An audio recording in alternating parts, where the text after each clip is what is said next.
Hello everyone. आज जो मैं बात करने वाली हूँ जिस टॉपिक पर, वो है बच्चों से रिलेटेड।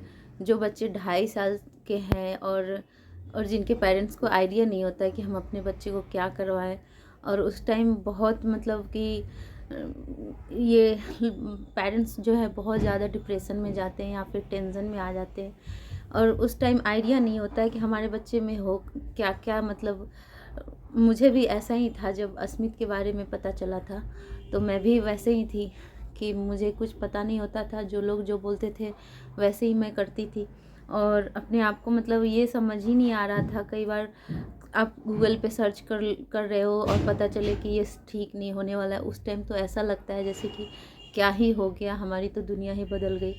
तो ये सब सोचने की बात नहीं है। जो बच्चे ऐसे हैं वो नॉर्मल लाइफ जी सकते हैं, लेकिन इसके लिए हमें उस पर पूरा काम करना होता है। मतलब एक तरह से आप उसे अकेले नहीं छोड़ सकते हो। अकेले नहीं छोड़ने का मतलब ये नहीं कि दिन भर उससे काम ही करवाते रहें। हम जो काम कर रहे हैं उसमें हमारी वो हेल्प करा सकता है। मैं जो आपको एक्टिविटी बता रही हूँ घर में ही है और घर से ही रिलेटेड है। ज़रूरी नहीं है कि मुझे बाहर से ही हर चीज़ लेना पड़ेगा। चाहे वो फ्लैश कार्ड हो, फ्लैश कार्ड भी मैं खुद बनाई हूँ अस्मित के लिए, या फिर घर के ही काम से मैं उसको हर चीज़ सिखाती हूँ, या फिर कपड़े या फिर घर किचन से रिलेटेड हो, या कपड़े फोल्ड करवाना हो, या फिर कुछ भी। मतलब उसके हाथ को हमेशा एक तो होता है हैंड फ्लैपिंग। जो बच्चे हैंड फ्लैपिंग करते हैं उनके लिए जितना आप हाथ से काम करवा लो, उनका हैंड फ्लैपिंग उतनी जल्दी कम हो जाए। जिनके हाथ मतलब जिनके फिंगर सही से बैलेंस नहीं कर पाते उनके लिए जॉइंट कंप्रेशन है, जो आप जॉइंट कंप्रेशन भी दे सकते हो। वो सब भी मैं आप लोग के साथ शेयर करूँगी, जितना भी मैंने किया है अस्मित के लिए। और आप लोग भी, मैं बस यही बोलूँगी कि अगर काम करोगे तो माइल्ड मॉडरेट सीवियर ये नहीं देखना है कि हमारा बच्चा किस जोन में है। हमें बस ये सोच के चलना है कि हमें अपने बच्चे को ठीक करना है। तो इसके लिए हमें क्या करना होगा, जितना हो सके उतना काम करेंगे। आप देखोगे जो जिन बच्चों जो माइल्ड में है, अगर उस पर सही से ध्यान नहीं दिया जाए, और जो बच्चे मॉडरेट और सीवियर है अगर उस पर ध्यान दिया जाए, तो एक उन दोनों में कितना डिफरेंस आ जाता है। तो हमें ये काउंट करके नहीं चलना है कि हमारा बच्चा किस लेवल में। हमें बस ये सोच के चलना है कि हमें अपने बच्चे को ठीक करना है, चाहे किसी भी हालत में ठीक करना है। ये कोई बीमारी नहीं जिसको मैं मेडिसिन दे के ठीक करूँगी। ये एक ब्रेन से रिलेटेड कमी है जिसको हम मतलब प्रैक्टिस करा कर ही पूरा कर सकते हैं। और आप जितना भी हाथ से करवा लो इस काम को, आपके बच्चे उतने जल्दी ठीक हो जाएंगे। तो कोई भी काम होगा तो हमें पहले करवाना पड़ेगा, बशर्ते कि हम करके नहीं देंगे, उनके हाथ से करवाएंगे। तो कोई भी काम करना होगा तो उनका हम हाथ तो पकड़ेंगे, लेकिन करना उनको खुद है, तभी वो सीखेंगे। अब ये नहीं चलना है, चाहे वो खाने से रिलेटेड हो, या फिर कई बार होता है कि बच्चे नहीं खाते हैं, बैठे हुए रहते हैं, नहीं खाते हैं, या फिर दौड़ भागते रहते हैं। हमें उनको छोड़ देना है कि ऐसा होगा कि एक समय ऐसा आएगा कि वो अपने आप ही खाएंगे। जब भूख लगेगी तो आप हम लोग क्या करते हैं कि बच्चा मेरा भूखा नहीं रह जाए, खिला देते हैं। तो ऐसे नहीं करना है। बच्चा भूखा रह रहा है उससे हमें मतलब नहीं है। ऐसा होगा कि जैसे ही भूख लगेगी वो अपने आप ही खाएंगे। उससे पहले अगर हम लोग अगर खिला दे बच्चे को, तो फिर तो वो ऐसा सीखेंगे ही नहीं कि खुद से कैसे खाना है। तो हमें अपने बच्चे को पहले डेली लाइफ रूटीन सिखाना होता है। तो डेली लाइफ रूटीन सीखने के लिए हमें मतलब खुद से कुछ नहीं करना है। जो भी करेंगे वो खुद से ही करेंगे। हम खुद करके उनको देंगे तो फिर वो सीखेंगे कैसे। तो ये सब नहीं करना है हमें। और मैं जो एक्टिविटी आप लोग के साथ शेयर कर रही हूँ वो मैं अपने अस्मित के ऊपर बहुत बार की हूँ। और एक कोई भी एक्टिविटी एक दिन में नहीं मतलब काम करे। और यहाँ आज थोड़ा सा आंधी सा आया हुआ है, इसलिए थोड़ा सा बाहर आवाज़ आ रही है। गेट वगैरह है बाहर दूसरों का, तो वो पता नहीं खुले छोड़ती है या फिर बंद है। तो मैं जो बताने वाली हूँ, मैं जितनी भी एक्टिविटी बताऊँगी ये ज़रूरी नहीं कि आपको बाहर से ही लेना है, क्योंकि हर कोई एक तो कि हमें जो थेरेपी सेंटर है या फिर कहीं भी, वो बहुत कॉस्टली आता है, कुछ लोग वो अफ़ोर्ड नहीं कर पाएँगे। तो मेरे साथ भी ऐसा ही होता है कई बार, लेकिन मतलब ऐसा है कि मैं जो बताऊँ वो हर कोई कर सकता है। तो इसीलिए मैं घर से रिलेटेड चीज़ों से ही मतलब थेरेपी अपने बच्चे को भी की हूँ। और आप मान लोगे कि अगर प्रैक्टिकली अगर नॉर्मल जो चीज़ें हैं उनसे अगर आप करवाओ बच्चे को, तो उससे कितना फ़र्क पड़ेगा ये आप सोच भी नहीं सकते हो। तो बस मैं तो यही कहूँगी कि जितनी भी एक्टिविटी हो, आप जितना वर्क करवाओगे, जितना आपको मतलब टाइम मिलता है, अपने बच्चे के साथ बैठो, बातें करो, आप उससे एक्टिविटी करवाओ। उसके बाद आप फ़र्क देखो कि आपके बच्चे में कितना फ़र्क आ रहा है। ये टाइम लेके नहीं चलना कि हमें 1 घंटा, 2 घंटा, 3 घंटे तक समय देना है, ऐसा नहीं मानना है। हमें जितना जितना आप मतलब दे सकते हो टाइम, उतना दे देना, और उतनी जल्दी आपका बच्चा ग्रोथ करना शुरू कर देगा। तो या फिर और मतलब बिहेवियर प्रॉब्लम भी इससे बहुत ज़्यादा ख़त्म हो जाएगी। जितना बच्चा अकेले रहता है, अकेला ज़ोन में, वो फिर वो अपने ज़ोन में चला जाता है, या फिर उसका इकोलेरिया शुरू हो जाता है। और हाँ, जिन बच्चों में लाफिंग होता है, जिनके बच्चे इकोलेरिया में रहते हैं, जो ज़्यादा लॉस्ट रहते हैं, उनके लिए मैं एक चीज़ मतलब, अगर आप लोग इस चीज़ को मानते हो, म्यूज़िक सबसे बेस्ट होता है। अगर बच्चा लाफिंग करता है, या फिर जिनके बच्चे अननेसेसरी कुछ ना कुछ बोलते रहते हैं उनके लिए। और मैंने अपने अस्मित पर जो मैंने किया है वो मैं आप लोग के साथ शेयर करती हूँ। तो मैं उसके साथ हमेशा एक बीटा म्यूजिक करके आता है, तो मैं बीटा म्यूजिक उसको हमेशा ही सुनाया करती थी, जिससे कि उस पर बहुत ज़्यादा उसका फ़र्क भी आया। और आज वो मतलब अभी भी कई बार सीज़न चेंज होता है, तो सीज़न चेंज होता है तो उस पे उसका असर ज़्यादा होता है, वो लाफिंग शुरू कर देता है। तो इस बात से, अगर आप लोग के बच्चे में भी ऐसी कोई प्रॉब्लम है सीज़न चेंज होने से, तो इस बात से घबराइएगा मत, क्योंकि अब तो मुझे आदत सी हो गई है कि मुझे पता चल जाता है पहले ही कि हाँ सीज़न की वजह से हुआ है। तो मैं पहले घबरा जाती थी, लेकिन अब नहीं घबराती हूँ। और जितना काम कर सकेंगे उतना जल्दी हमारा बच्चा नॉर्मल होगा, यही मैं बोलना चाहती हूँ।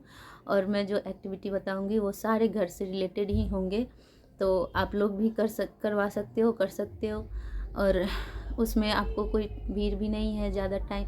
अब जो हम करते रहते हैं, हमारे बच्चा आसपास ही रहे, ये ज़रूरी नहीं कि हम सारा काम छोड़ छाड़ दें, और हमारा काम भी होगा, हमारा बच्चा भी हमारी हेल्प करेगा, और हमारा बच्चा उससे बहुत कुछ सीखेगा। उससे एक तो होगा कि आप अकेला ज़ोन से उसे निकाल लोगे, और उसे पता होगा कि मम्मा का कमांड फॉलो करना सीख जाएगा। आप चीज़ों की सहायता से लोगों की पहचान करवा सकते हो बच्चे को, जैसे मैं करवाती हूँ। जैसे कपड़े ही ले लो, हमारे घर में 4 लोग हैं, तो में 4 लोग हैं, तो एक मेरी बेटी है, उसके पापा हैं, या फिर मैं हूँ, या अस्मित है। मैं चारों के कपड़े ले लेती हूँ। मैं उसमें से बोलती हूँ कि पापा का कपड़ा अलग करो, किंजल का कपड़ा अलग करो, मम्मा का कपड़ा अलग करो, अस्मित का कपड़ा अलग करो। तो इससे उसको पहचान भी होती है कि पापा मीन्स जो ये कपड़े पहनते हैं वो मेरे पापा हैं, ये जो पहनती है वो किंजल है, या फिर ये कपड़े जो पहनते हैं वो मेरी मम्मा है। तो अगर मेरी एक्टिविटी अगर आप लोग को अच्छी लगे तो आप भी करवाइए अपने घर बच्चों से। मेरा बस यही होप है कि जैसे मेरे बच्चे अगर हमें कुछ पता है तो आप लोग के साथ शेयर कर रही हूँ। अगर आपको कुछ पता हो तो हमें कुछ बताइए, मैसेज के थ्रू कमेंट करके भी बता सकते हैं, तो हमारी एक तरह से हेल्प हो जाएगी। और ये मतलब हर बच्चे के लिए बहुत ज़्यादा हेल्पफुल है। ये वीडियो बनाने का बस यही है कि पहले मैं जब मेरा बच्चा इस टाइप का था, मुझे कुछ नहीं पता होता था कि क्या है नहीं है।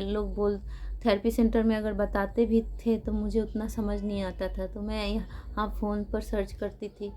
तो कई बार होता था कि मैं जो सर्च कर रही हूँ वो मुझे पता ही नहीं होता था। मतलब तो उस टाइम अवेयरनेस कम थी, अब तो बढ़ते ही जा रही है।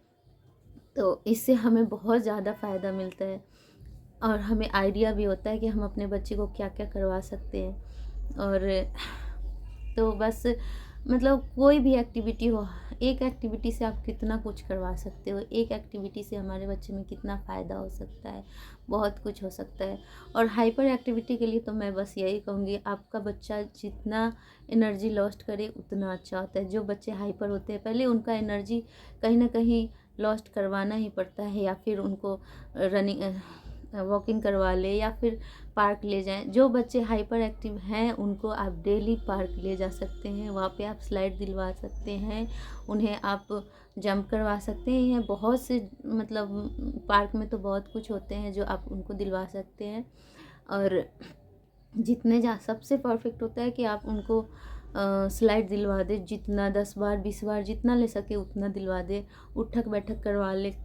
ये सब हाइपर एक्टिव बच्चों के लिए एनर्जी जब तक रहेगा उनके अंदर तब तक वो हाइपर रहते ही हैं। और उसके बाद तो वो एनर्जी जैसे ही लॉस्ट होगा वो बैठना शुरू कर देंगे। तो ये आप डेली करवाओ, उसके बाद तो अपने आप ही कुछ समय के बाद तो हाइपर जो भी होता है वो कम हो ही जाता है। जैसे अस्मित पहले के मुताबिक अभी बहुत ज़्यादा कम है, अभी वो 7 साल का है फ़िलहाल, तो उसका उतना हाइपर एक्टिविटी नहीं है। लेकिन हाँ, लाफिंग का है, जैसे ही सीज़न चेंज होता है उसका लाफिंग शुरू हो जाता है, कुछ दिनों के बाद अपने आप ही कम हो जाता है। या फिर कई बार वो मीठा खा लिया तो मैं तो जैसे डाइट में मैं बताऊँ तो डाइट के लिए जैसे मैं अस्मित को किस चीज़ से मुझे लगता है कि वो हाइपर होता है, तो फ्रूट्स तो मैं अगर उसको देती हूँ तो उसमें अगर उसको बनाना दे दिया तो उससे वो ज़्यादा हाइपर हो जाता है। और आप उससे जैसे मैं अस्मित को चिप्स दे दिया बाहर का पैकेट का सामान, जैसे उसमें अगर मैंने आलू का चिप्स अगर उसे दे रही हूँ तो उससे बहुत ज़्यादा वो हाइपर हो जाते हैं। तो मैं आप लोग को तो यही बोलूँगी कि आप पैकेट का जो भी आलू का चिप्स है या पैक सामान जो भी है वो आप कम कर दें। फ्रूट्स में बनाना देना छोड़ दें, आम देना छोड़ दें। आम से भी बच्चे हाइपर होते हैं, वो बहुत ज़्यादा मीठा होता है और बनाना में काफ़ी ज़्यादा एनर्जी होता है। तो ये 2 चीज़ें आप नहीं दें। और GFCF डाइट तो मैं इसका कभी फॉलो किया नहीं है, लेकिन हाँ आप ग्लूटेन फ्री दे सकते हो। मैदा का चीज़ जो भी होता है आप बच्चे को अवॉइड करें, नहीं दे तो ज़्यादा फ़ायदेमंद होगा।